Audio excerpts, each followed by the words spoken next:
Experiential that the IPM have run across a number of years. This isn't a version that was updated a year or so ago. I wanted to, just a couple of caveats. We were in the process of updating this again because we like to try and keep it as current as possible using the most sort of relevant and up-to-date case studies.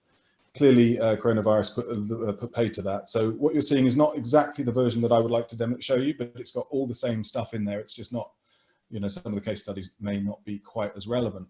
The purpose of this, the reason that the IPM pulled this together, and the reason that I've been working on it with them, was to create obviously an introduction, but a sort of a kind of a 101 version of Experiential. And it was mainly designed for people who had either just joined an agency that had an experiential division or were an experiential agency, or for people who been in marketing for a while or promotions for a while and hadn't really had any direct experience of this channel, but wanted to understand more because they were working with other agencies. So there may be some people on board who've got much more experience than that.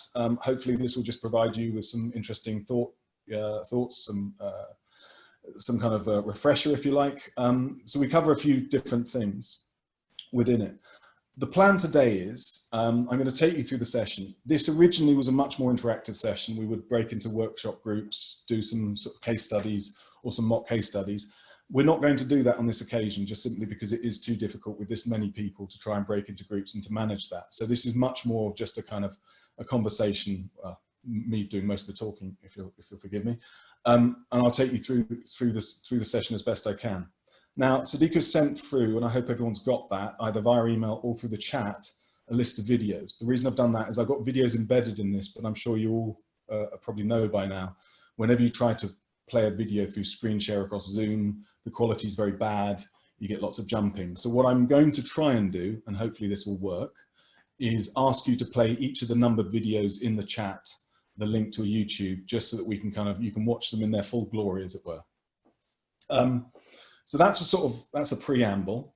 I'm going to get on. So what we're going to do today, I'll get my screen working, is a number of different things. First of all, the very basics. What is Experiential? What is it as a channel?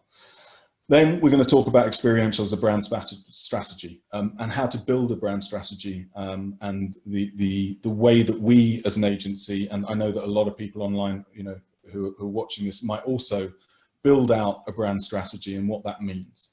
Then we're going to look at the types of Experiential. We've sort of categorized Experiential into maybe 5 different areas. Now, there'll be debate about that, but nevertheless, that's what we've done. And I think we've got an example, a video of each one from various agencies who are IPM members. Then we're going to just quickly talk about the IPM Marketing Code of Conduct. That's just specifically about the Experiential, the sort of the CAP code for Experiential, which is a relatively new thing. Then talking about measuring the impact, and of course workshop is not going to be possible, but what I hope to be able to do is finish in good time, maybe by 1:30 at the latest, and then leave the last 30 minutes or 15 minutes. We'll take everyone off mute, and then we can just have a conversation, any questions that people might have, and also talk through some of what we've discussed, and also between you as well. There may be questions that people have that other people on the group can answer. So let's get started. I think before we start, we need to address something, and that is that we live in a very different world right now. And one of the biggest questions that are going to be asked, and it's not just true for Experiential, but what does Experiential look like in a post-COVID world? And just before this session started, Jeff Johnson, who I hope you're online, Jeff, thank you very much for your question. He sent a question, and I think it's a really, really important question, one we should address. And I was going to wait to the end, but I think it's important that we address it now, really. And the question that Jeff asked is, does the IPM think there will now be a different consumer reaction to experiential activations as a result of COVID? For example, might there now be a reservation by consumers to engage with even traditional experiential or sampling products in supermarkets? And therefore, what will brands and their agencies need to do to help rebuild that confidence, trust, reassurance? Clearly, events and experiences have been affected by the lockdown, by coronavirus, more than almost any other channel.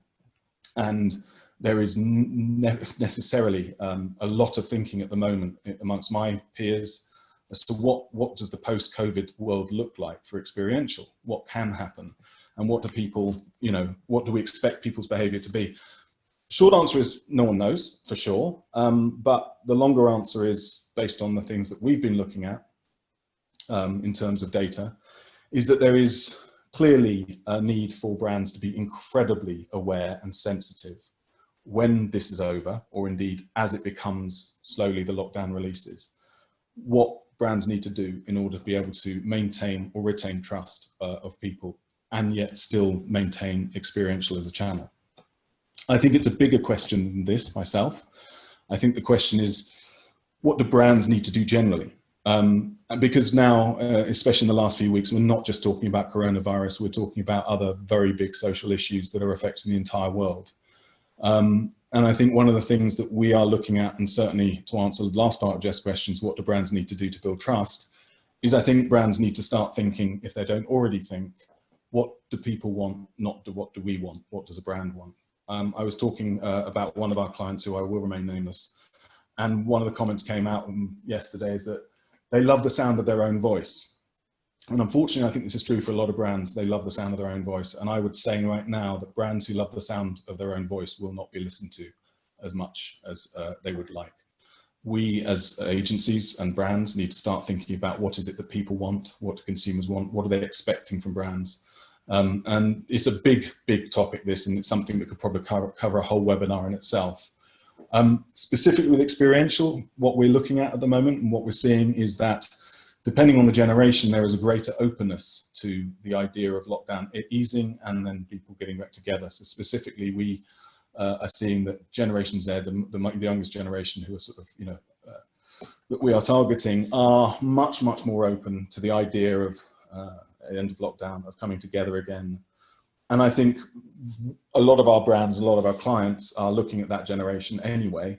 So we are looking to focus more ourselves on that and still maintaining a sort of responsibility within that. So I think what people are going to expect to see is great brand experiences, but multiple touch points. So experiential will just be one amongst many. And then also where it is a live experience, that there are very, very responsible measures in place, social distancing being the obvious one, sanitation, ensuring that people go through an experience in smaller numbers. And that will inevitably have a big impact on things like sampling. How do you sample, hit sampling numbers? And that, where you can't literally just talk to as many people as you want simply because of social distancing. And I think the answer is that sampling on its own will become less important. And what we're looking now is to build brand experiences that are much broader, that live online, that live in the real world, and have other touch points that people can engage with. So that's a shortish answer to the question. And I think it's something we can possibly and probably will want to talk about maybe at the end of the session. So moving on and just getting into the heart of what we're talking about here and what it is about live experience and experiential, why it works. Event Marketing Institute study says 94% of consumers are more likely to buy a product after a good brand experience. Now that is an obvious statement, and a good brand experience can be a number of different things. But what we find is that good brand experience are often led by live experience. So we found that when we've done our sort of measurement and evaluation across different channels, that you will get a far higher proportion of consumers saying they've had a good brand experience if they've had a live brand experience, a face-to-face brand experience. So what is experiential? This is how the IPM defines it. And I think there are lots and lots of different ways of defining it. Experiential marketing is the live interaction between a brand and the consumer. What it's trying to do is represent the brand and product's key emotions and functional benefits. And another thing often we will do with experiential is stimulate many senses, not just sight, but sound and taste. And what we want to do is through that achieve a long and deep lasting impact. And this benefits the brand because it gives them a chance to prove or demonstrate the promises they make in other media. So I think, put it simply, experiential has the opportunity to fulfill the promises immediately in a way that other channels simply can't do. This is particularly true for FFZG brands, but it's also true for things like cars, and it's true for a full range of products and services where you can actually show people what you're talking about in the real, in the now. So, first of all, if I could ask you all, and if this isn't too difficult, and it's going to work, let's have a look at this. On the chat or in your email, there'll be a video that is called the Institute of Professional. It's #1 IPM intro. So if you could all just play that, I will play it here, but I will put it on mute. Oh, no. Yeah, there we go. So hopefully you're watching this as we speak.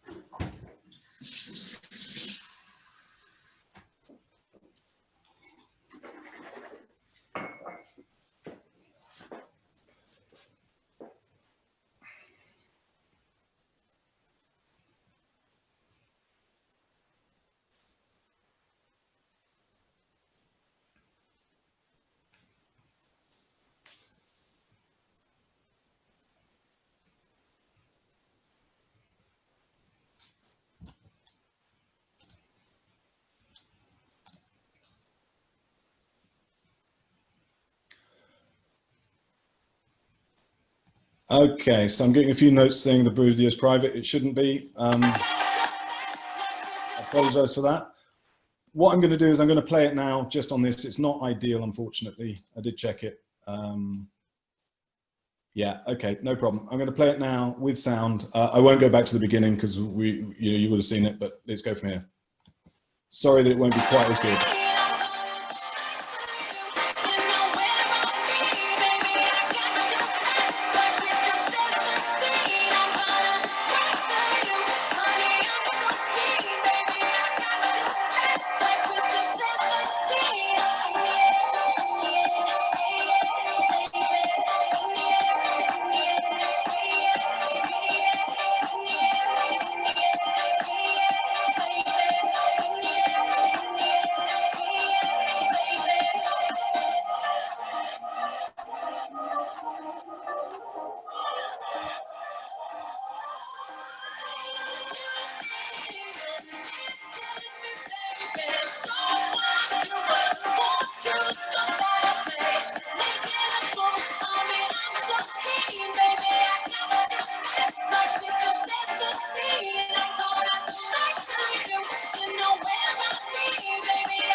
Okay, so sorry everybody, I did try and do it a different way, but I think we'll just have to do it the old-fashioned way, and I'll play it. I know that the video quality won't be quite as good, so I hope you'll bear with us on that.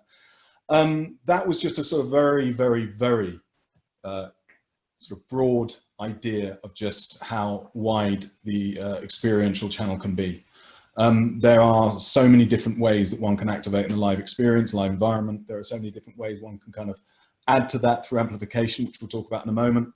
But I think the first thing is that experiential is very hard to define. And we talk about brand experience, we talk about live experience. The principle of it is just to give that very visceral, very immediate and very one-on-one, I think, face-to-face kind of experience as far as is possible. So a little bit of psychology. Why does experiential work? There are three areas and lots of psychologists have talked about this, and they've talked about the different ways that experiences and live experiences, or just experiences general. The first thing is this idea of experiential learning. And it's the idea that there are sort of four areas, four in the circle. Concrete experience, that is doing, having experience. That's often where we'll start with people. And that then leads into reflection and observation. And that will be people reviewing, reflecting on that experience. And then there'll be that abstract conceptualization. And this is all the psychologist work, where people conclude, they learn from that experience. What was it that meant something to me? And then they can actively experiment. So often what that will mean in this context, we hope, is then go and repeat the experience of the product or the service itself. And that then feeds into another concrete experience. So what we try and do here is not to put too much, sort of try and pretend we're being too scientific about it, but to create this experiential learning loop. So we give people this experience, and then they reflect, then they conceptualize it, then they actively experiment, and then they go back into it. And the other thing, which is a sort of human trend, is reciprocity. I've got to get this right. Reciprocity. I've never said that right in any of these I've ever done, and I practice it every time before I start. Which is the simple thing that if you give something to somebody, there is a natural reaction in people to accept that and want to give something back. So purely, it could be an experience, it could be a sample, but what we tend to do is when we're given something, we react positively to that. It's a gift, it's something we are instinctively want to sort of reciprocate. So when we reciprocate, we want to give something back in return. That could be just our time, it could be our energy. And that again creates a bond between, the giver and the givee, for want of a better word. And then similar to the experiential learning, there's the idea of action first. So there is this idea that if we do something, it affects our feeling and our thoughts. What we tend to believe and what we tend to react is that our feelings and thoughts create action. Actually, we can disrupt that by creating action and then changing, affecting our feeling and thought. And that's something experiential is really, really good at. You can watch a TV commercial and you can think about it and you might have a feeling about it, but the action doesn't necessarily follow. Whereas if you can create in somebody an action, could be tasting something, could be driving something, then that will then immediately affect their feeling, and then the cognition, the thought, which then reinforces the behavior. So action first is a very sort of strong aspect of what experiential is and why it works. The other thing which I think is really important, one of the main things, is context.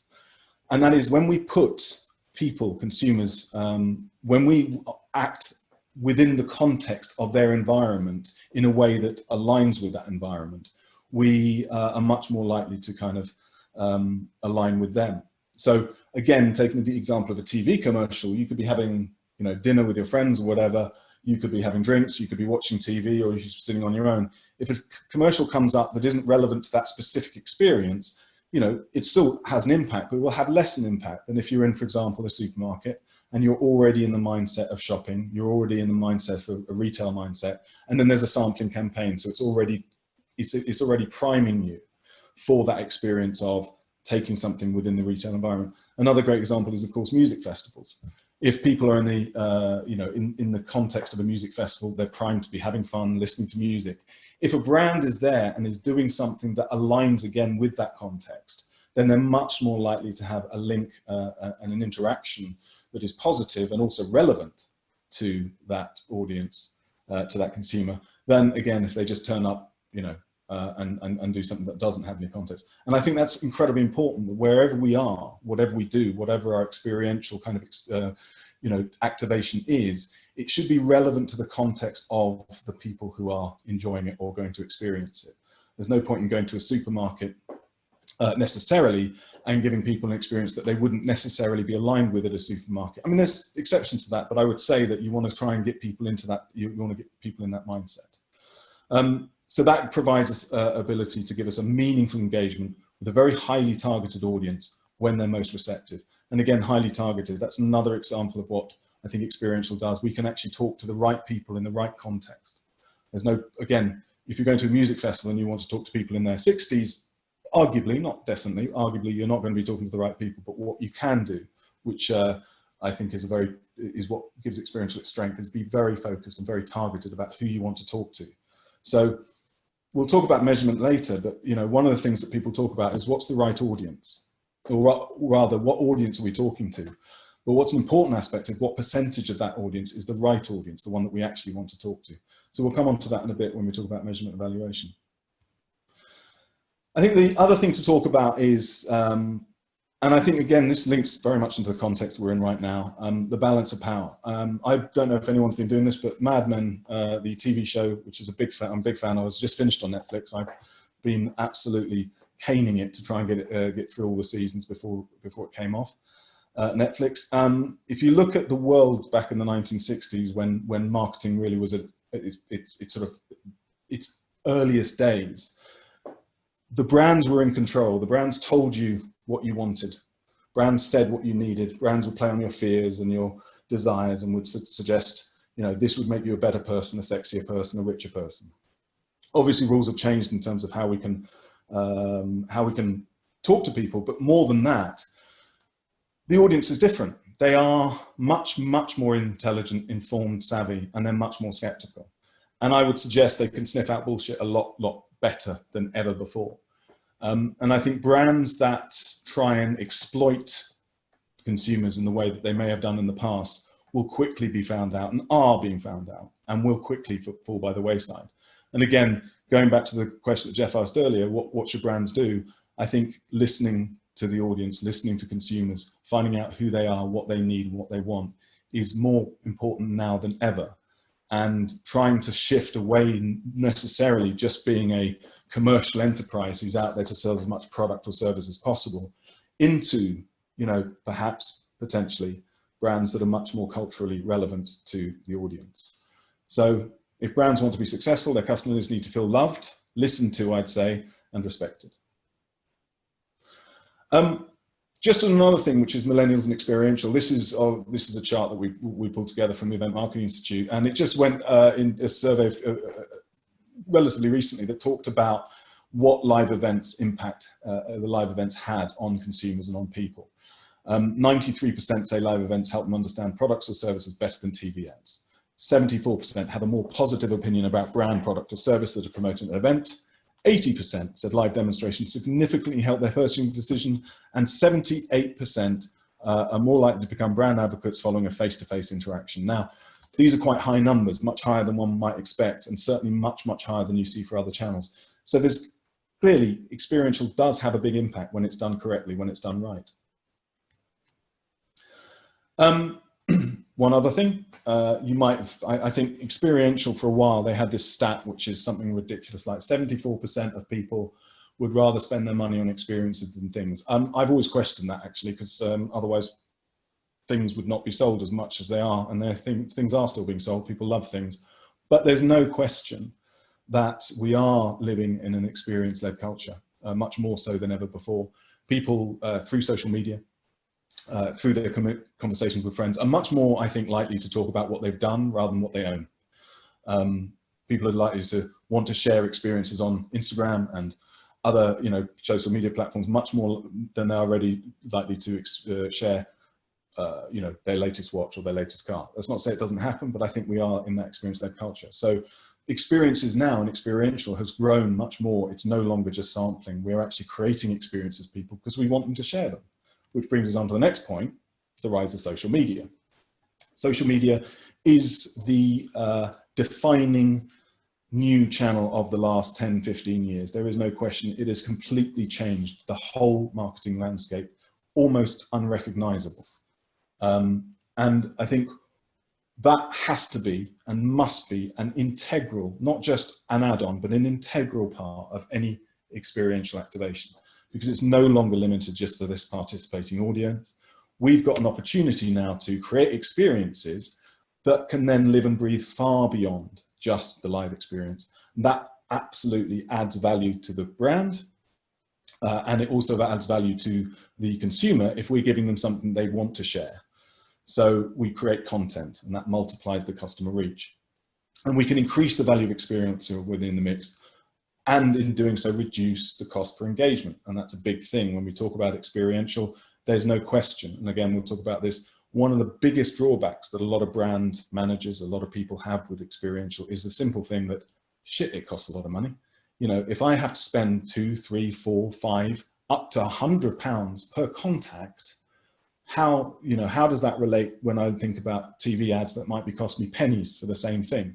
And the answer is that we give them not only deeper engagements, but we also give, if we're doing it right, the opportunity to amplify beyond that live experience to something much, much broader. And as I said, it needs to be done right at the beginning. What are the objectives? And therefore, how can we scale experiential? What's likely to be achieved before, during, but also after the activation through other channels. We've got live stream, we've got content creation, we've got user-generated content. All of this needs to be thought about, because if we can say to our marketing managers, brand managers, and our clients, you will talk to this number of people and give them an incredibly rich direct engagement on site, but they in turn, or we in turn, will then amplify that to many, many times more people. Then again, it gives people a sense that experiential can, deliver across a range of different objectives. When we talk about social media, again, I probably don't need to go into too much detail about how millennials, Generation Z now, also deal with social media. But I think one of the important things is what their reaction is to friends' posts, because one of the other things that Experiential really does, is very good at, is word of mouth. So 72% say friends' posts about brand experiences make more likely to purchase. So there is an impact beyond just the live experience with their friends. 71% will share information about their experience with friends.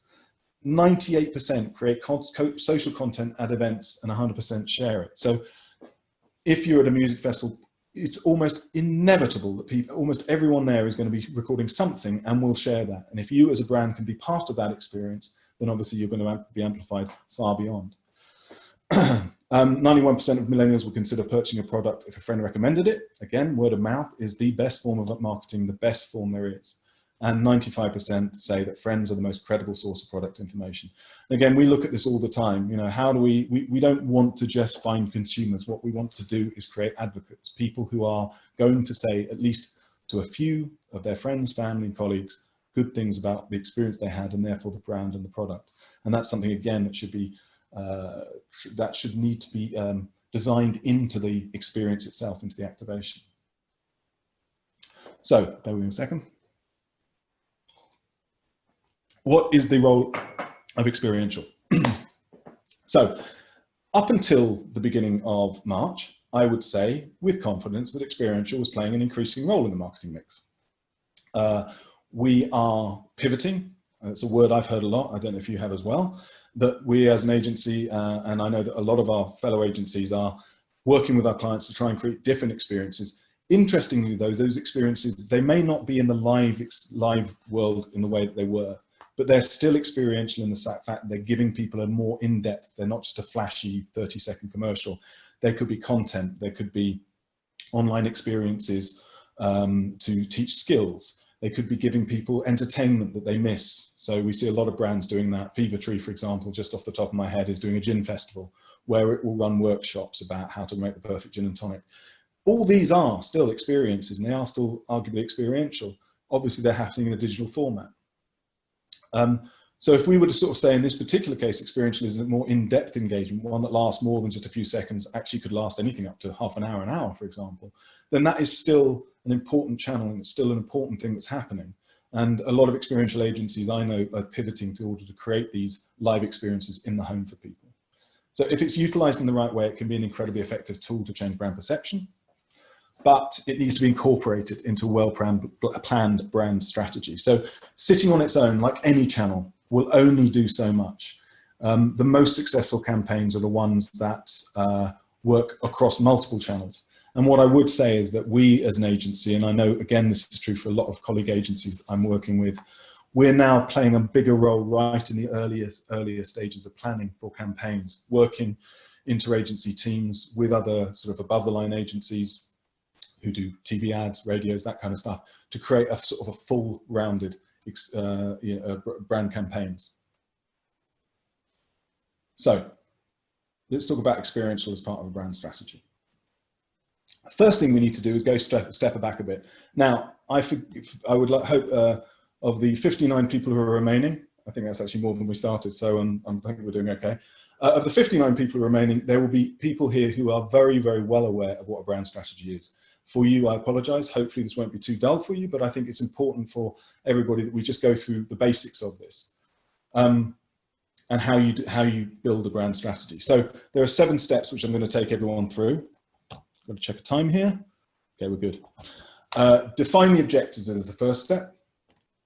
Understand the audience. All these steps are interchangeable for some people, but this is the way I've just outlined it, and I think it works. Know the brand. Find the insight. Create the campaign. Activate the channels, and then measure the impact. Now, there are, between these steps, other things that one can do. For example, understanding the audience and the brand is really important, but understanding the cultural trends that are happening at the moment is also incredibly important, and that sort of falls under the audience. What's the category? What's, in terms of the brand, there's competitor work that one needs to do as well. All of these together can then sort of help us define this insight. And what's an insight? We'll talk about that in a moment. So in terms of defining the objectives, I would say, and again, all of this is debatable, that there are really only 4 things that a brand wants help with when it comes to their marketing challenges. The first one, and there won't be one of these, there will be a combination of maybe 1 or 2. And again, people have different words for this, just the way that we've chosen this, which is issue 1, awareness. People don't know who the brand is and don't know anything about it or how it benefits them.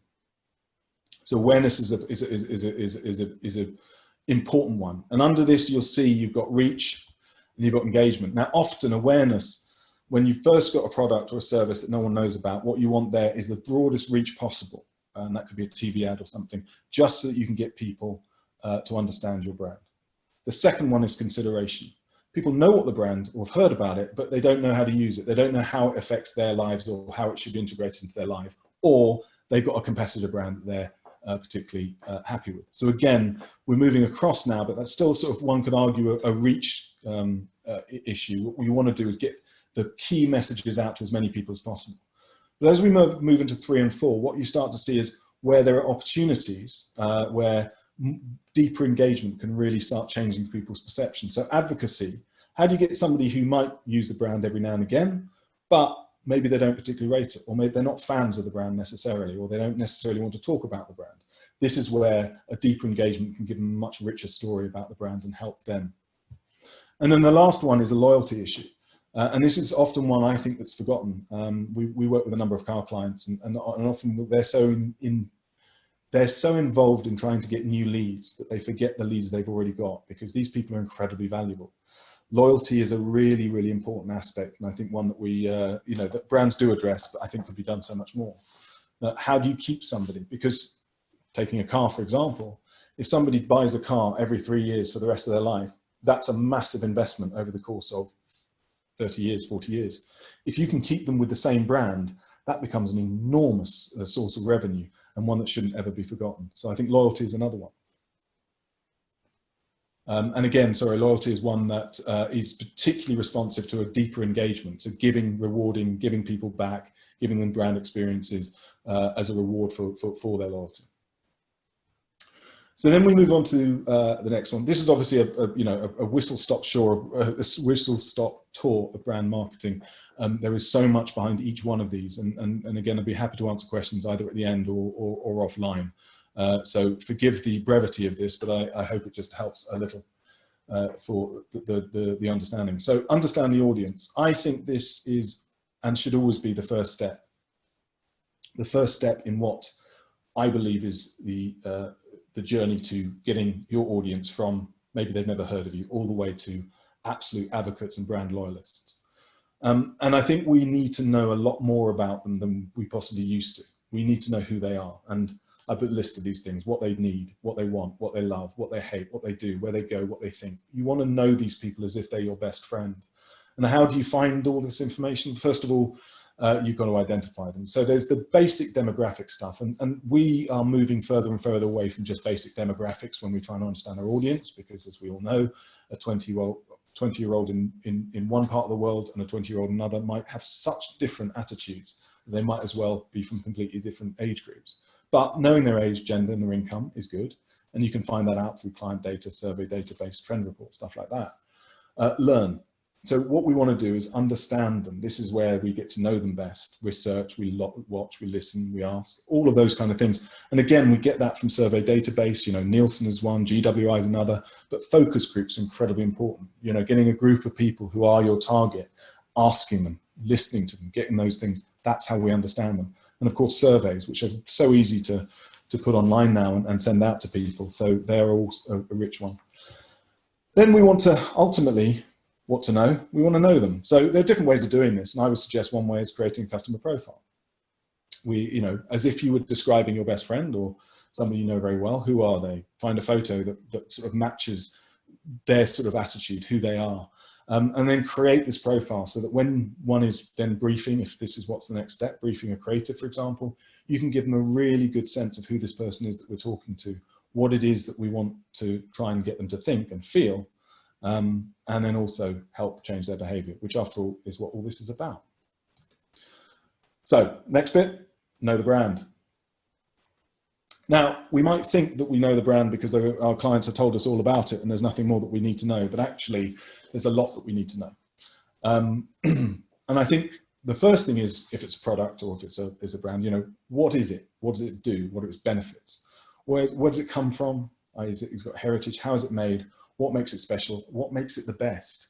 There has to be something about it that is completely unique and special. Then in terms of the brand, because any product or service has a brand behind it, you know, we might want to bring some of that story in there as well. You know, what does the brand stand for? Does it have a point of view? And again, at the moment, we're seeing more and more brands talking less about this particular product, take Nike, for example, and actually understand they have a very strong point of view. And they've got values. Now, we may agree with them, we may think it's, or we may not.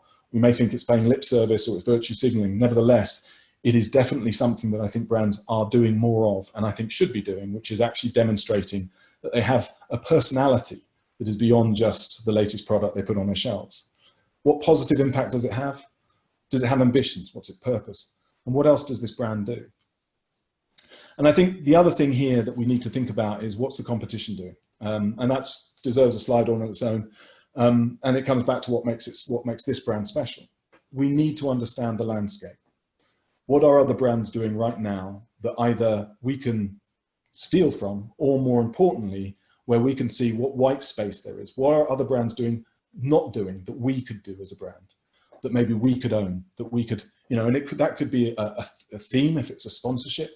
You know, it could be an occasion if it was a drinks brand to own something within that. Understanding what's going on outside of just your market brand and your market share is incredibly important to understand where there is white space that we could possibly fit in. That then leads into the insight, and this is the fun one. Everybody has heard the word insight, I'm sure, and I think everybody's got a different interpretation of it. My belief, and it changes on a daily basis, but I'm going to stick with this one, is that it is a truth about the audience, the behavior, desire, needs, attitudes, that shares some kind of common ground with an aspect of the brand. So we've already talked about how we understand the audience and their interests and attitudes, and we've talked about how we understand the brand. I would argue that there is always a sweet spot, some kind of crossover, something that is true for both the brand and the audience, and also relates to the culture and what the competition is doing, which is the point of the point of leaping off from a creative point of view to build a campaign. It could be a problem that the brand can solve, or it could be something, a desire the brand can fulfill, or it could just simply be a shared belief, a shared attitude that both the audience, this audience, and the brand have, that can be capitalized on in order to build a campaign. And that insight will end up being maybe a sentence. You know, you're not you when you're hungry, I think was Snickers one, and it's just that silly little insight, silly little sort of foundation point which then ends up being a campaign idea. It's the emotional connection between the brand and consumer, and I think emotion is really important here. We talk about experiences, about senses and that feeling. That's true for any marketing. It should have something that emotionally connects between the brand and the audience, not just be a functional transaction. So we've got all of this. We've got our insight, and we've got our brand. You know, we've got to understand the brand, and we understand the culture, and we understand the audience. Now we've got to create this campaign. So a campaign, basically there is a message. The message, which is the core thing that the brand wants to communicate. It's a concept often developed by the creative team and is based on the insight, and we'll call that the communications idea. So here are some examples of a concept, of a campaign idea. You got milk. One of the oldest but most famous ads in the world is the Volkswagen Beetle, think small. Just a very simple, very straightforward message. Then we've got the campaign for real beauty. This is Dove, and they've got a basic idea, campaign for real beauty, but that can activate in so many different ways in so many different channels. Coke, loads of campaigns out there, but share a Coke with friends was a very, very clear campaign idea because they've got the insight. That's what you do with Coke. That's what Coke does. And then we've got a diamond is forever. I think that was, I can't remember the name of the brand now, but it was a very famous one back in the 70s and 80s. And it totally revolutionized how men propose to women and what they propose to women with. It actually brought to life the idea of an engagement ring with a diamond. Like it or loathe it, it did an amazing job. Nike, just do it. You don't even need to see either, you don't need to see just do it. You know what that says if you see that tick. It's an incredibly important one. And finally, Apple, just as simple as it can be, get a Mac. And Apple, as a great insight, understood the difference between, I'm sure some of you might remember that campaign, the difference between a PC user and an Apple user. And they brought that to life in a great series of adverts. And to a certain extent, they still live off that same idea that people who use a Mac are different from others. So we've got our message, the concept of that by creative insight. We've got the communication idea. Then we need the messenger. And the messenger is the marketing channel mix. So these are all the different possible channels that you could look at. Each one provides a different but good opportunity to engage with a customer based on what we know about their lifestyle and behavior. And those ultimately become the activation ideas. So if we look at all the different channels that could possibly be, and I'm just going to flick through all of these. You've got TV, you've got radio, you've got out of home, you've got cinema, and you've got print. Now these are one definition of above the line. So these are mass media, mass market. People would read these or see these that have absolutely no interest in the product whatsoever, but it will reach so many people that at least some people will be made aware. Then you've got the below the line. That's direct sales. You've got direct mail. You've got bog-offs or point of sale. This is experiential. Then you've got, sorry, this is point of sale and you know, within in-store sort of promotions. Then you've got stunts, big event stunts that can help you know, deliver messages even if they're not directly related to what the brand does. Red Bull's a case in point. And then you've got targeted emails and other social media, which all comes along here. Now, what social media has done is it's come into the range, and where we had above the line, we had below the line. Social media now sits on the line. It's possible through social media to reach mass numbers of people, but also target very, very specifically those people. Or to be very targeted, even though you're mass. So a great and horrible example of this is Cambridge Analytica. I'm sure you're aware, is used targeted ads in order to influence people's voting decisions, both in the UK and the USA. I'm not sure if that's, I know that to be true, but I'm not sure it's officially recognized. But there is no question that through social media, they can bridge the gap. Now, that doesn't mean that the other things are now irrelevant. It just means that there is a whole new channel that is capable of sort of delivering across two different objectives, both reach and engagement. So then we activate the channels themselves. We've talked about all the different channels. The plan for each channel activation, so each one of these, and we've got in the middle there, highlighted in yellow is experiential, is a tactical expression of the overall brand strategy. So whatever the overall brand strategy is, there needs to be not necessarily exactly mirror image of that overview, but a tactical activation of it. So you would adapt the creative concept to match the nature of each channel, but they all are consistent and they're all integrated, so they should link to each other.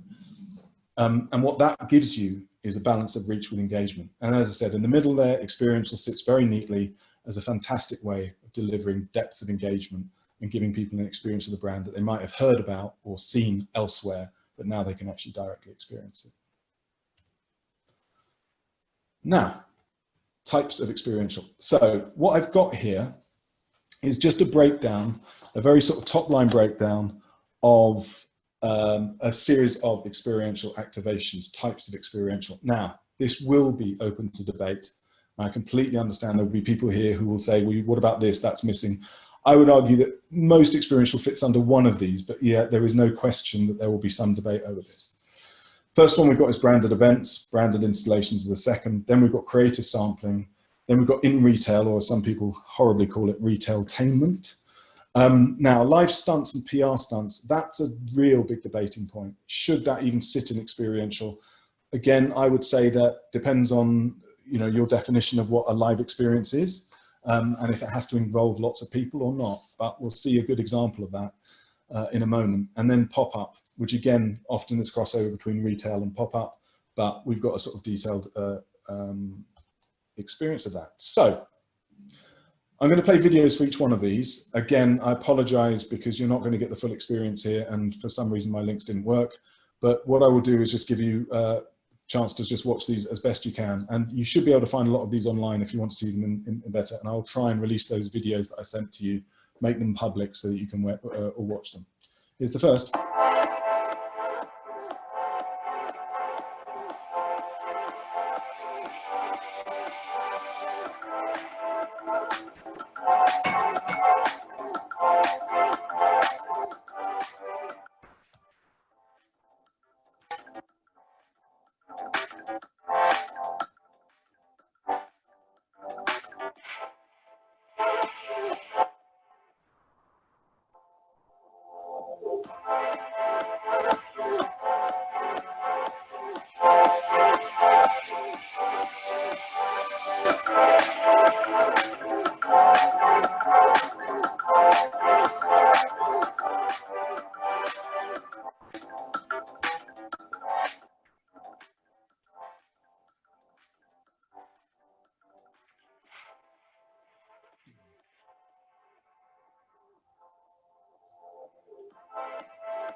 Okay, so that was the grand journey, which I promise you is the only one of the examples that comes from my agency, Wasserman.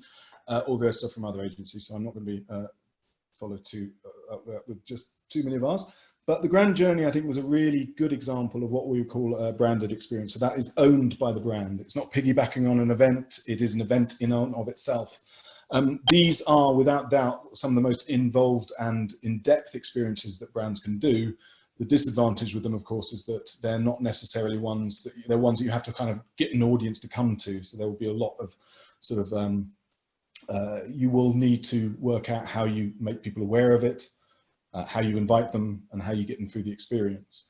But as a sort of as an example of one that is where a brand can really own the space and own the experience of the consumer and give them something that is purely about who they are and share that experience. I think the Grand Journey was a very good example of that. The next one is an indoor branded installation. So this is a bit similar to what you've just seen. The main difference being is that it's actually occurring within a space where there is already footfall, in this case, a shopping center. So shopping centers provide a ready-made audience. All you have to do is turn up, pay a huge sum of money, and create some kind of experience that, again, as we said earlier, aligns with some of the needs of the consumer within that environment. So this is one from Lego.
the heart of the Imagination Factory.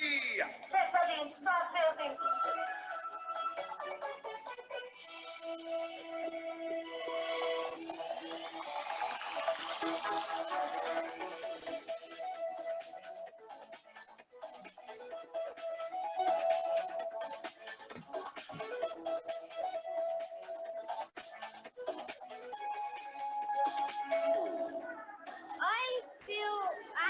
And a mouse. Some sort of pyramid.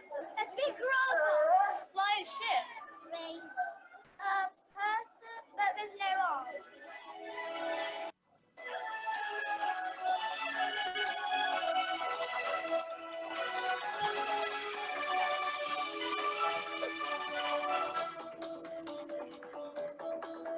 I look better than the best.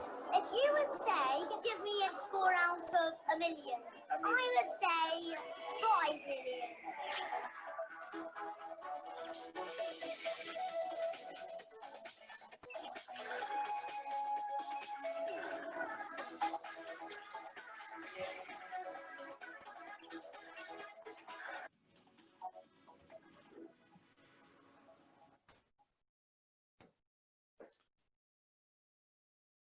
The power of the brick is in all of us.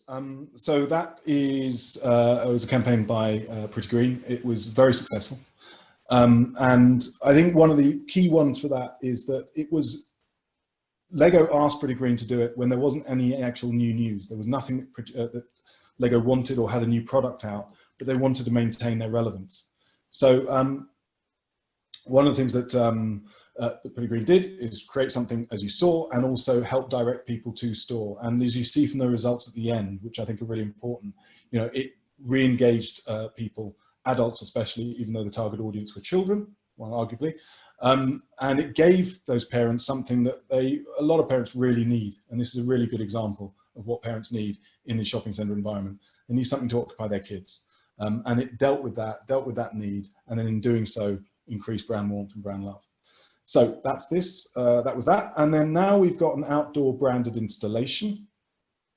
I'll let this speak for itself, but it's this is where, again, similar to the last one, is that it will be on the back of an existing event. So this is Moretti Beer, and what they did is they create this fantastic installation, fantastic experience, which they then could piggyback off an event that was already happening.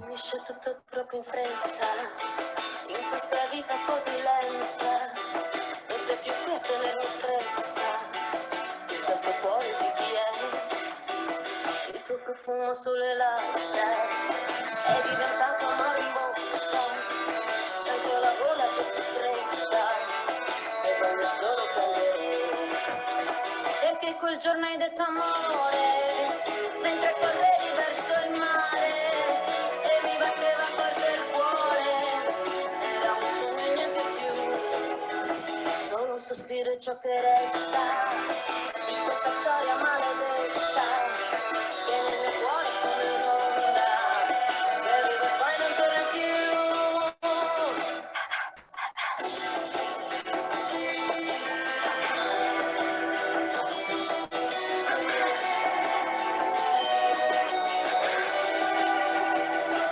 Tutto troppo in fretta, in questa vita così lenta, non sei più qui a tenermi stretta, il salto cuore di chi è. Super. So Birra Moretti, and this was a good example of just giving people not just a sense of the product, but a sense of the brand itself, the Italianness, the fact that it's associated with food, the fact it's associated with the whole Italian spirit and Italian feeling. And delivering that in an existing festival in a way that sort of engaged people while they're in the mindset of wanting to engage with drink and food. So that did that well. And then we have this, which is creative sampling. Just a quick note on sampling. I think sampling has always been a bit of a bête noire for a lot of agencies, experiential agencies. When they get a sampling brief, they often feel a bit sort of downhearted because they want to give people so much more than just a free sample. So we've called it creative sampling because what there is now is a great movement and so many examples of sampling campaigns that give so much more than just a product in people's hands. And I think this next one for Lucozade is a really good example because it demonstrates a number of different things. Number one, being in the right place at the right time. And number two, giving people experiences that they are ready for and they are already want to be part of. So let's have a look at this one. Music festivals are an obvious sponsorship opportunity for energy drinks, which in the UK is a market worth £7 billion. The atmosphere gives you access to a core audience of 18 to 24-year-old party machines. But in this ultra-competitive category, Lucozade Energy needed to take things to the next level. So we came up with a way to deliver the brand into every aspect of the festival goer experience. By being always there at the right place, at the right time, in the right way, providing enough fuel to push the concept of the dance party into uncharted territory.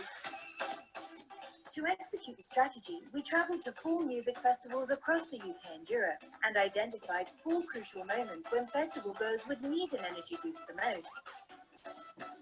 On arrival, the energy exchange for the hot and weary after the long trek.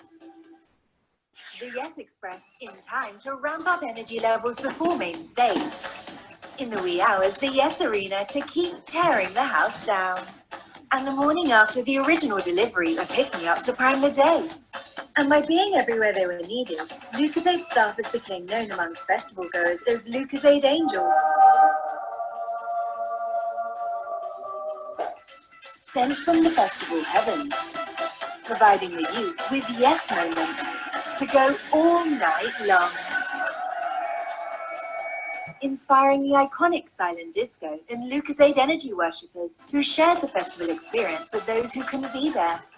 Driving a new partnership between Lucozade and the Snowbombing Music Festival, expanding the presence beyond the summer months.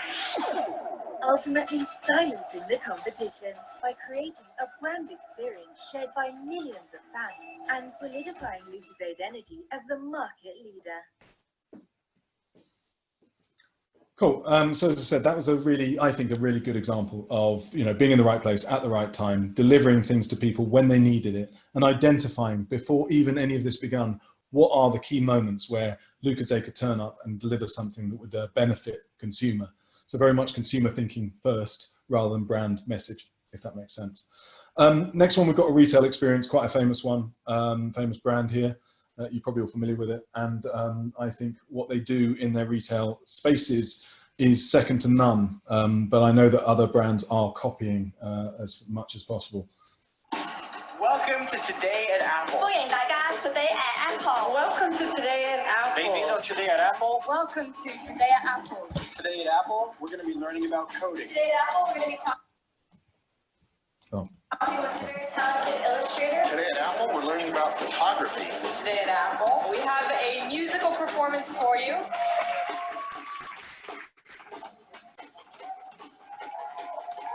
Today at Apple, we're going to be doing live art. Tons of good ideas in your head, so it's like, oh, I like that. I'm going to explore that some more. Can anybody find the Big Dipper? Something I always say, never let a lack of talent hold you back. When you do something for the first time, you have to be completely fearless.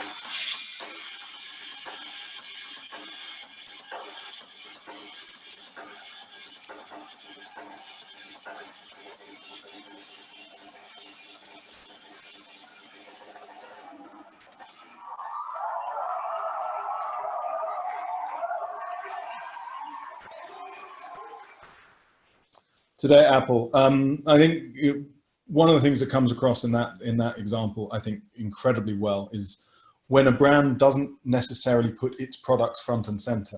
People were going to Today at Apple in-store experiences because they were experiences that they want to have. Could be music, could be art. And all Apple did was provide not just the venue, but the tools in order to facilitate those.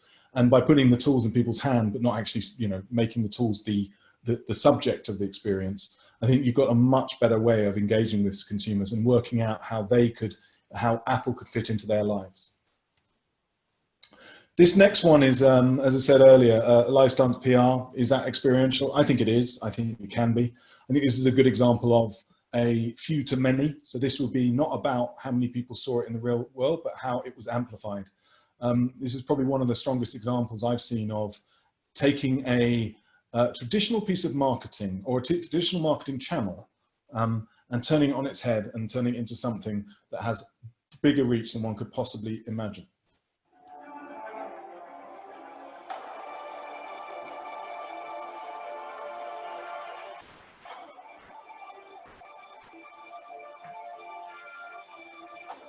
Ladies and gentlemen, this is Survival Billboard.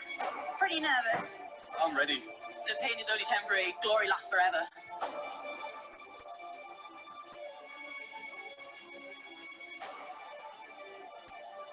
Basically, 8 of us are going to be standing on a billboard in the middle of London. You have the power. You can vote at survivalbillboard.com. And you voted for snow. This is the start of the true endurance test.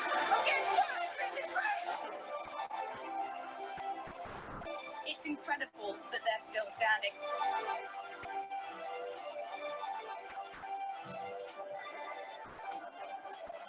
It's sadistic, but I like it.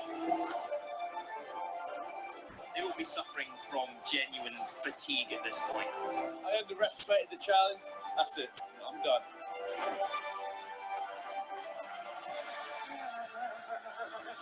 Goodness knows how they're managing it. I'm going to call it quits here.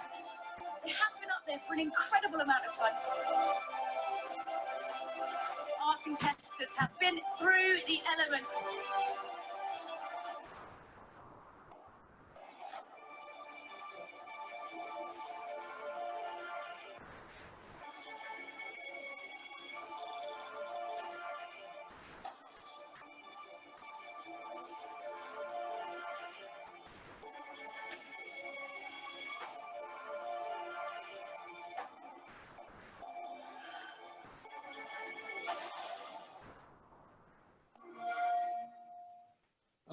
That last line, every channel helped make a billboard, you know, amplified the billboard around the world. So a really, really, I mean, interesting example, not just of how all different channels can work together, but I think also just an emotive idea, you know, how you can get people emotionally engaged with a brand campaign. You know, what better way of doing it than making people stand up and suffer before your very eyes.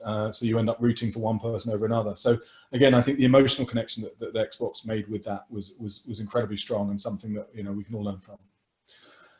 Finally, we've got pop-up. Now, again, we talked, so, you know, there's some similarities to retail. This is a sort of a retail experience, but it's more than that. It's a way of a brand or repositioning a product in a way to try and take it from something that would become relatively everyday to most people to something a little bit special. So let's see how they did that.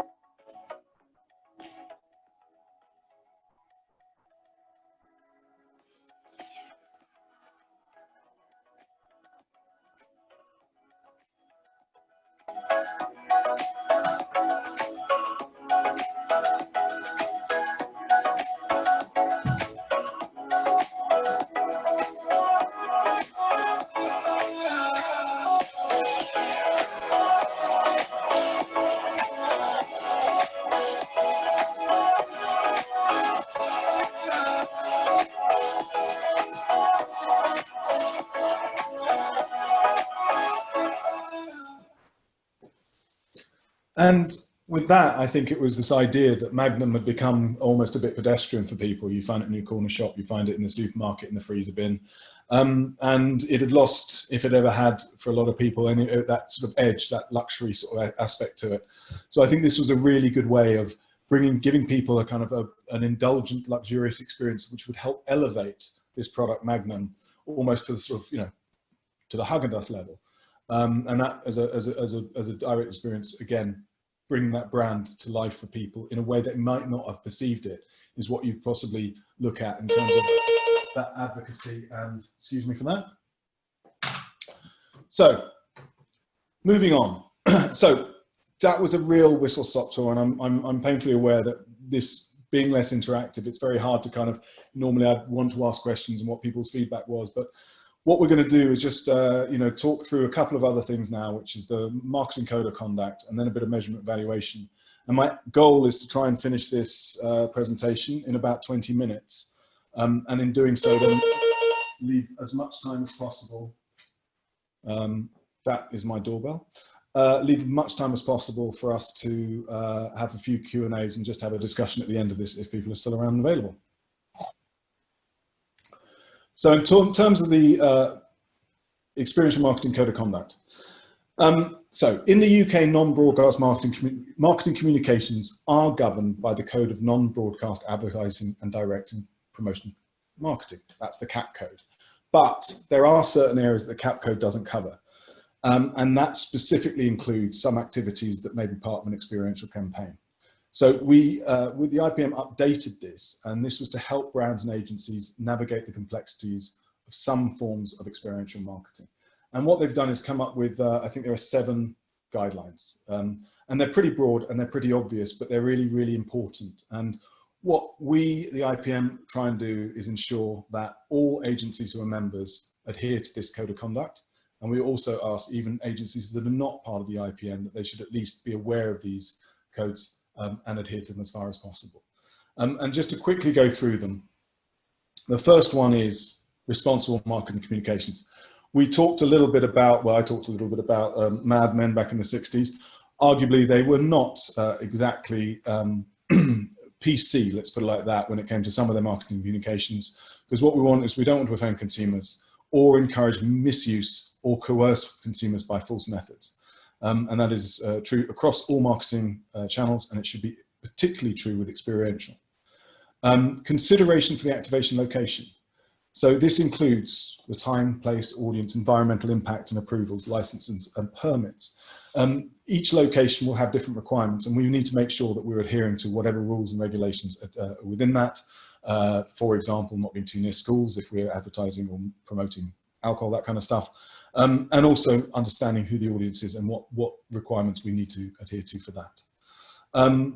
Next one sort of links onto that one, guidelines on the promotion of products aimed at children and the promotion of food, alcohol, medicines, gambling and financial services. Let's try not to promote alcohol outside primary schools. It's not a good idea. There are lots of other rules, you know, most of it is pretty obvious, most of it common sense, but it is really important to be aware of those locations and the guidelines. Health and safety. This is particularly unique to events and experiential. You don't really need to worry about health and safety so much with TV ads and the like. But when we operationally activate our experiences, we need to make very, very sure that they are healthy and they are safe and they're not going to harm anyone. And that's not just the public, but it's also the staff that we work with and the staff that we put forward. Public liability, a link onto that. We need to make sure that we have a policy with a value that relates to the scale and type of proposed activity, and the profile of the individual business must be in place. So making sure that there is a sufficient public liability insurance, because stuff does happen, is absolutely crucial, both for agencies, but also of course the brand. Number 6, and I actually think this is one of the most, well, and I'm not alone because I know there are probably people online here who run agencies for staff. And you will know better than anybody that a well-trained brand ambassador and staff who are legally allowed to work in the UK and are of legal age will represent the brand responsibly. I don't think we can emphasize this enough. Experiential has brand ambassadors or promotional staff, however you want to refer to them. These people, this might not be their main job. So making sure they're well-trained and also committed and also enthusiastic is so important. Many of us here will spend huge amounts of our time and also money of our clients' money creating these extraordinarily, fantastically engaging events. And we then pass them over and put them in the hands of brand ambassadors. And if we haven't trained them properly, if we haven't selected them properly, you could argue that, you know, you're throwing a lot of that money, if not all of it, away. So finding the right brand ambassadors, training them properly, and I would also say paying them properly is incredibly important. Finally, legal compliance, touched on it earlier. Every single council, every single country, every single, you know, economic bloc will have specific regulations related to all of the above points, and we need to be aware of them. You know, guerrilla marketing was a big thing a while back, where just brands would just turn up, do something, and sod off again. I think we've moved beyond that now, just because I think there are sort of, you know, so many things that can go wrong, and it's so important for our brands and also the public to have trust in us. But not only do we know what we're doing, but we're doing it in a responsible, ethical and sustainable way. So that's a quick rundown of the code of conduct. The last thing I'm going to talk about is arguably one of the things that I have spent most of my working life, certainly in the last few years, focusing on. So I'm particularly passionate about this, the measuring the impact. I think as an industry, experiential, we're getting better at this. I think we've got a long way to go. The IPM, I've worked very close with them over the last 2 years, along with a number of different agencies, have created what they are attempting to make a standardized form of measurement and evaluation for experiential. Now, the reason they've done this is the ultimate purpose of experiential marketing is to affect the behavior of target audience through live engagement, and we need to measure this. I think one thing to say about that is that, and we'll talk about the details in a minute, up until relatively recently, I'd say in the first 5 years, it would not be uncommon, certainly if I was judging awards, or if anyone here has ever judged awards, when you looked at the results of a campaign, of an experiential campaign, they would say things along the lines of, we engaged X number of people, 2,000, 3,000, 4,000 people. We had a PR reach of however many impressions. And that was about the limit of how much measurement was done. Now, as it said earlier, the purpose of experiential of all marketing is change behavior. And unless you can measure that change in behavior, you can't say whether or not your campaign is successful. And brands now are becoming more and more insistent that if they're going to give us huge sums of money in order to activate a campaign, they want some evidence, hopefully a lot of evidence, that it's had an impact on behavioral change. So in order to do that, there's first 5 things that we need to do, which are the 5 principles. And one of the key things here is that we need to agree the key performance indicators. What are the objectives? What do we want to achieve? What does success look like? And we need that from the client and us in order to be able to agree what it is that at the end of this a good campaign looks like versus a not so good campaign. Second thing is agree terms and definitions. This is really, and there's so many words flying around in marketing. I know you all know, you know, impact, engagement, reach. What do all of these mean? What are the definitions behind reach? Does reach just mean the number of people who came and saw you? Does reach mean the number of people who engaged for a specific length of time? Does reach just mean the number of people it was amplified to? Again, all of these things need to be agreed and defined, and the IPM have gone some way to doing that, but I think that's something that all agencies need to do with their clients. Benchmark against past campaigns. Now, there's no point in just, well, you do one campaign and you can say achieve this, but unless you've got some kind of benchmark to measure that against, you can't really tell whether it's successful or not. So some kind of benchmarking process is incredibly important. And again, one of the things the IPM has done is created a large database, which is gradually growing. Of currently, I think we're up to about 200 case studies, but we're aiming to have 1,000 across huge number of sectors of different experiential activation types, some of the types that you've looked at, across different sectors, which are starting to provide good and key benchmarks for what success looks like. And that access to that is one of the most, I think one of the biggest benefits of IPM. But each agency should be able to look at their past campaigns. Employ robust methodology. Again, we'll talk about this in in a second, but this is incredibly important. You know, how do you know that the way you're measuring is up to scratch? How do you know that the way you're measuring is actually going to be respected either by the brand or indeed by the industry? There are certain things one needs to do and needs to put in place to ensure that that methodology, and I'll talk about a few of those in a moment. And then we come to the final one, which is a standardized measurement model. Now, this doesn't mean a one-size-fits-all. It means that there will be certain elements within the measurement process that you undertake that we, IPM, recommend are standardized, but that does not exclude additional, sorry, excuse me one second. That does not include the additional things that you might want to measure that are specific to this particular campaign. So that's the 5 principles. And let's just talk about the experiential effectiveness measurement model. Now, I'm not going to spend too long on this. This is actually one slide that it forms, well, this is the sort of the overview of the experiential effectiveness measurement model of the IPM. We have run a course that, you know, takes about 2 or 3 hours to get through into the absolute detail of it. I just want to go through the basic principles, and this goes around methodology, also talks a little bit about definition of terms and specifics of what we measure and what we would ask other agencies to measure to be within the standardized. There is nothing here that is, is totally revolutionary. In fact, most of this is already undertaken by other marketing agencies in other channels.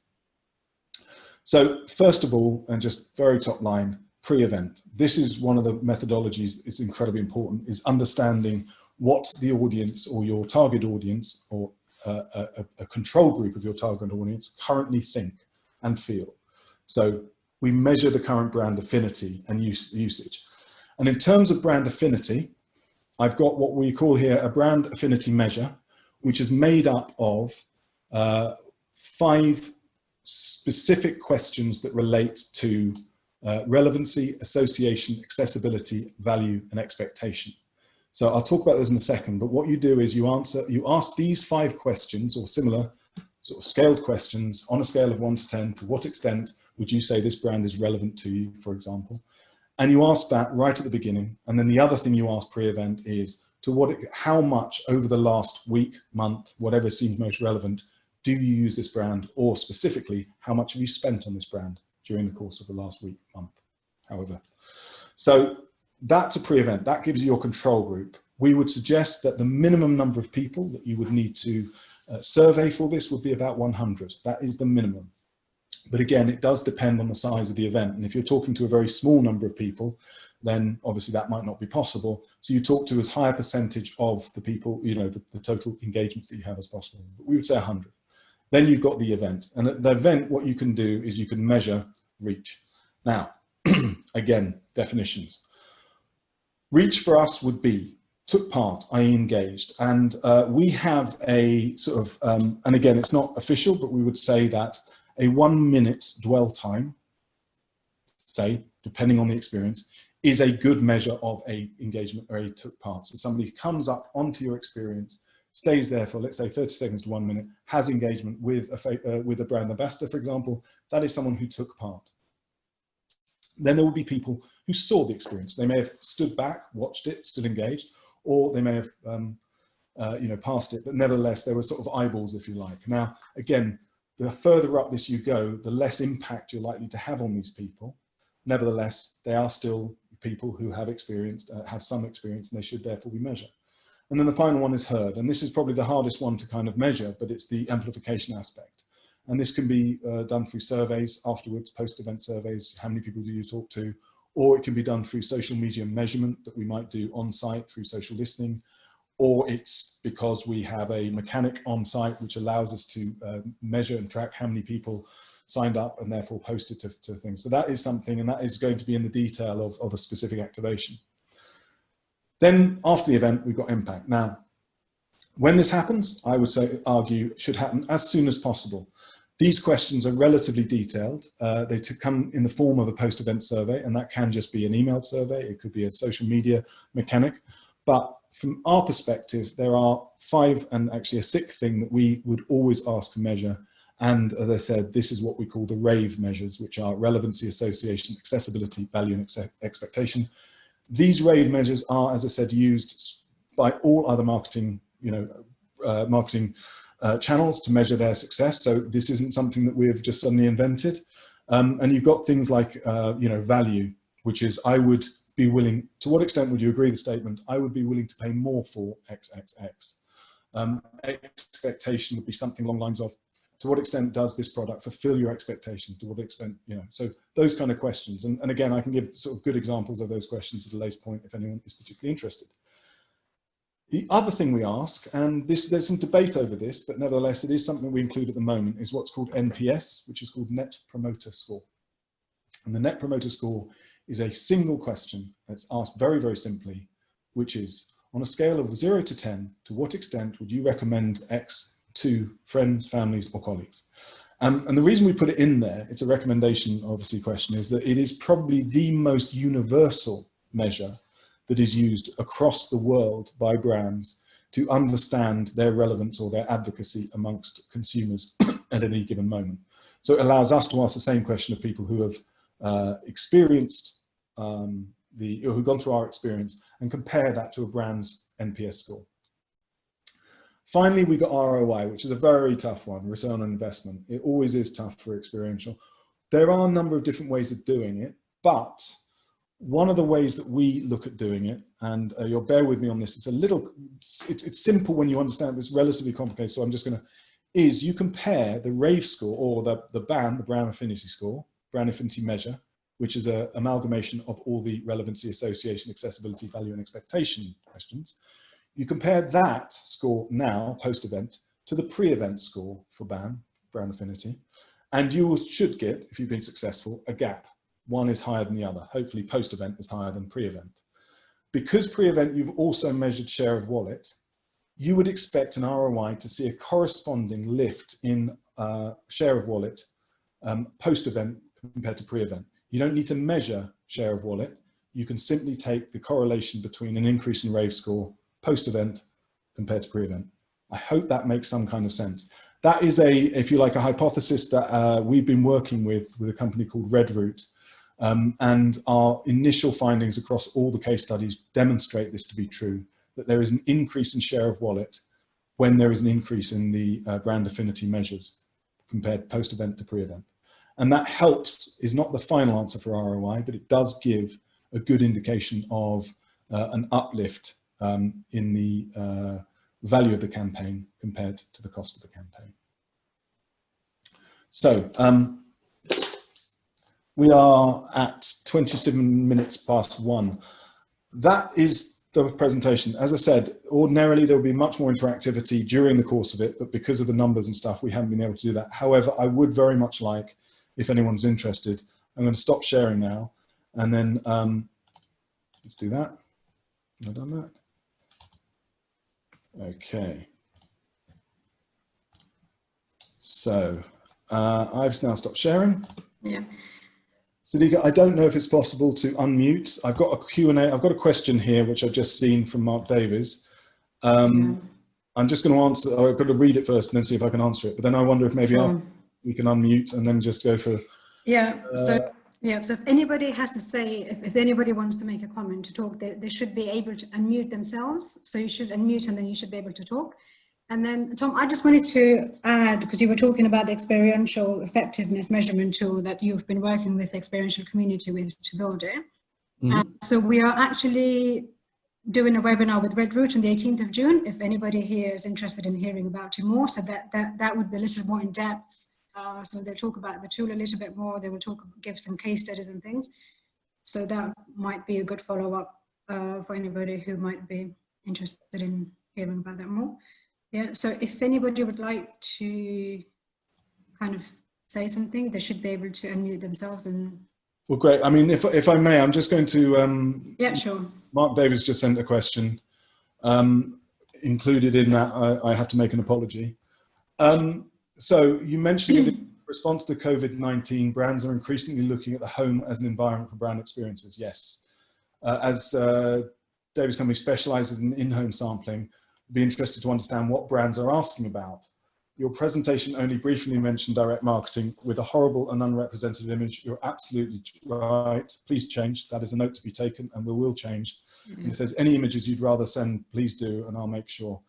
So keen to see how we can fuse our disciplines. It's a great question, and the in-home stuff is obviously massive at the moment because there is nothing else. From our perspective, what brands are asking for are less, well, it's an interesting one. We've been asked on a couple of occasions, can we do in-home sampling? And at this point, we have looked at it, and yes is the short answer. You know, there is a lot of, opportunity to be able to distribute to people at a request. So one of the things I think one of them we're looking at, a coffee brand has asked us, can we distribute samples of this coffee? And they've wanted it distributed as a sort of a hot sample. So effectively, we would have to actually go to the door, create something, or make a sample for that person, who's requested it, and give it to them there and then. So it's almost like a cross between a sort of sampling.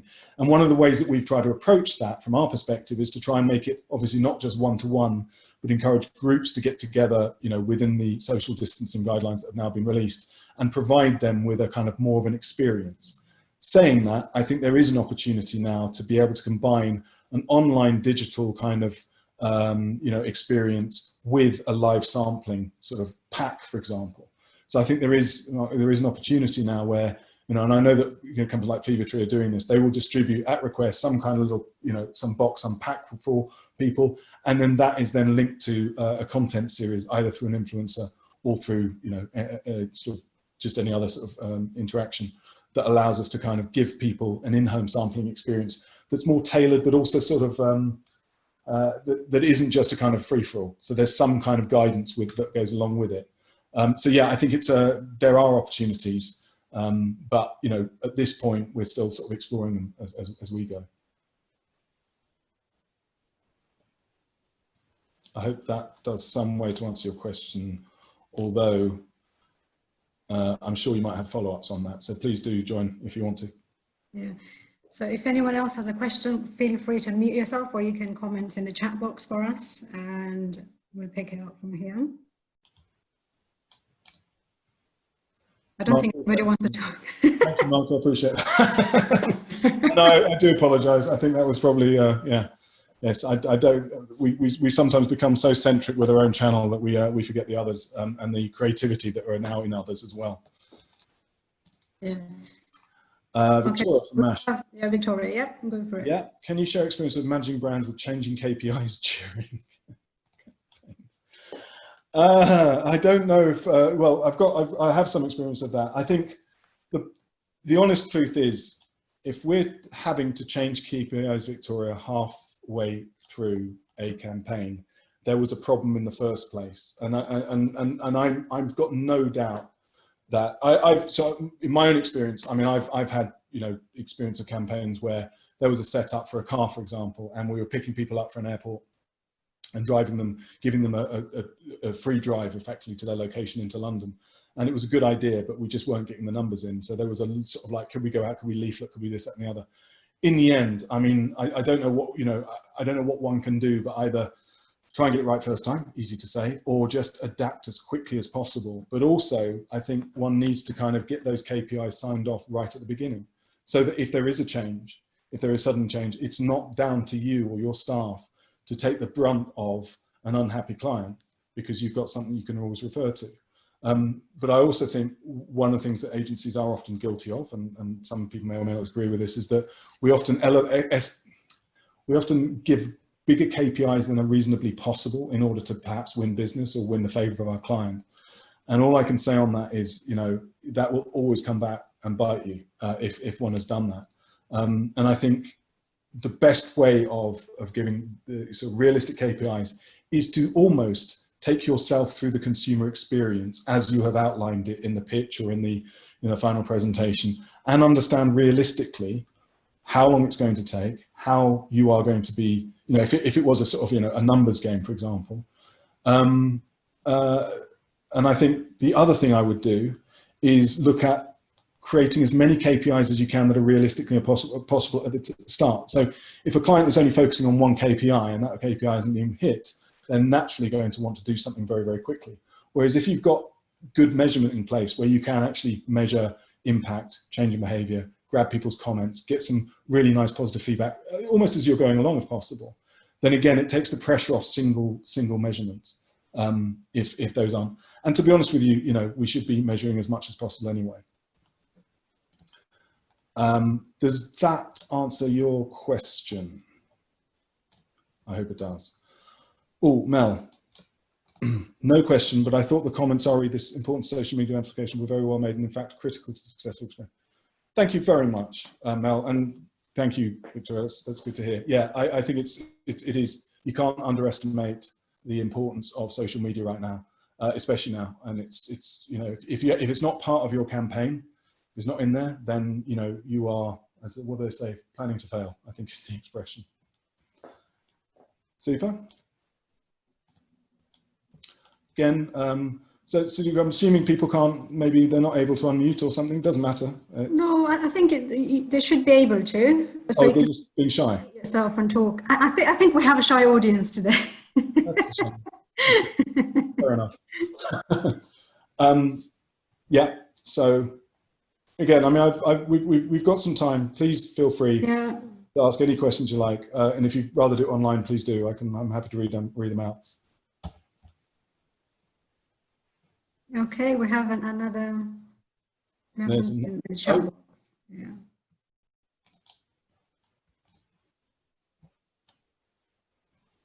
I've only got 3 questions in the QA. Mark said he's going to send me some more images, which was my second question. Yeah. Absolutely, Mark, you will get them. All right, so I will include them next time. Yeah, we've had 3 questions in the Q&A bit, which you've answered, Tom, already. Okay. Yeah. Well, sorry. No problem now. That's fine. You got me excited there for a second. Yeah. Okay. Well, look, on that. I think we're done, right? Yeah. I mean, literally, speak now, forever hold your peace. I'm not saying I'm by any stretch of the imagination. Oh, look at that. Last minute. I joined a bit late. Can I get a recording of this? Yes, I believe, Sadiqa, you are making a recording, aren't you? Yes, yes. I'll share that with everybody afterwards. So, yeah, we'll just need some time. Yeah. There you go. Leela says, well done. Thank you. Fantastic. Okay. Anything else there? Right, Will so events reduce costs in future, do you think? Yeah. Karen, I think it's a good question. I think we're going to see, I don't know the answer to the question. I'll be honest, that's not exactly my forte. I think what you're going to see is, because we don't quite know yet how people are going to interact with live experiences, are we going to get the same numbers at Goodwood Festival of Speed this year if it happens, or next year if it happens last year? I think all events, already we're looking at sporting events having to be 50% capacity, certainly until the end of the year. Now, arguably, through no fault of the events, but if they can only provide 50% of the audience, should we be paying the same amount of money as we would have done last year? I would hope that we can all come to, we want that these events continue, and we want to support these events because they serve us in the future. But I think realistically, we can't, as brands, be expected to pay for a small reach. And also, I think, you're going to find that brands are going to be looking at events in a different way. How can they, get the same results, maybe in a different way? And I would say that would, again, more amplification, more content, more influencer involvement might be one of the ways. So Karen, when you said you don't think so and costs could be, are you referring to the idea that maybe, that space should reduce costs, or that spaces won't reduce costs because, they can't afford to? Okay. Yes, you think they should. I agree with you. I think they should. But of course, someone's got to pay somewhere down the line, and if it's the event spaces, it'll be the landlord. So, yeah, I think we're going to see a lot of hard negotiating coming along. But in the end, we still want events. So, it may be that brands will be willing to pay a little bit, more over the odds, just because they still want to be in people's consciousness. Do I think brands are nervous about being first with experiential, bearing in mind delivering social distancing? I think brands are terrified right now, and I think they're terrified for lots of good reasons. I think everybody is really scared of being the first one out of the gate to do something that could where criticism could be leveled at them. I think we have to be very, very aware that it's so easy in this day and age, and I'm not saying it's a bad thing, but I think it needs to be obvious. It's so easy to find fault in a brand, in an individual, in something they say, something they do. And, there's a lot of anger out there, there's a lot of concern out there. So I think it is incredibly important that whatever brands do, they should be out there, and they should be doing stuff, and they should be engaging. But I think if they take the view, what is it? First and foremost, what are people thinking and feeling right now? What do they want? And how can we do stuff in a way that is as sensitive as possible? And it's just a process. We can relax things later, but as sensitive as possible to what people are scared of right now. Because I think it's fair to say there's a lot of fear in the world. And when people are scared, they react in very extreme ways. So yes, I think brands are terrified, but I think the braver brands and the sensitive and the empathetic brands will be the ones that win out.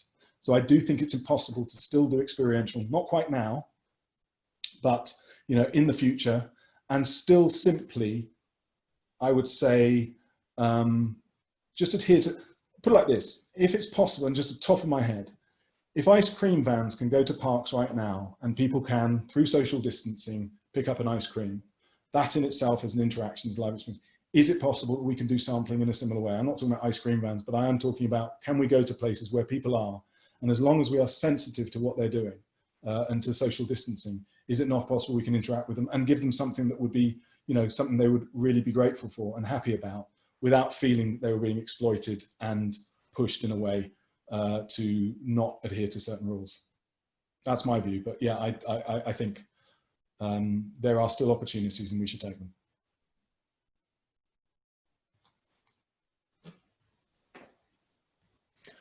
Thank you, Mel. Yeah, it would be really good to see that, because I think there are, we've done the same. We've done a lot of there. I think to say that experiences are dead for the time being is not quite true. I think we can adapt and we can definitely get our clients in front of the public, but just done in a particular way. Super.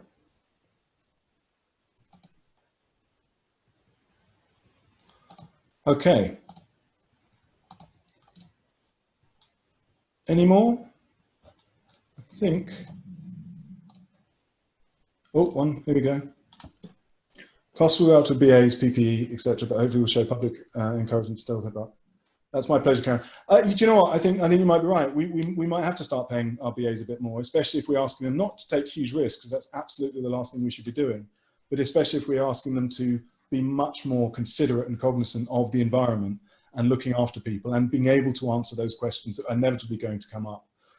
So yeah, I think we need to train them better. And if you train someone, you've got to pay them. Easy for me to say I don't hold the budget strings, but I still believe that very strongly.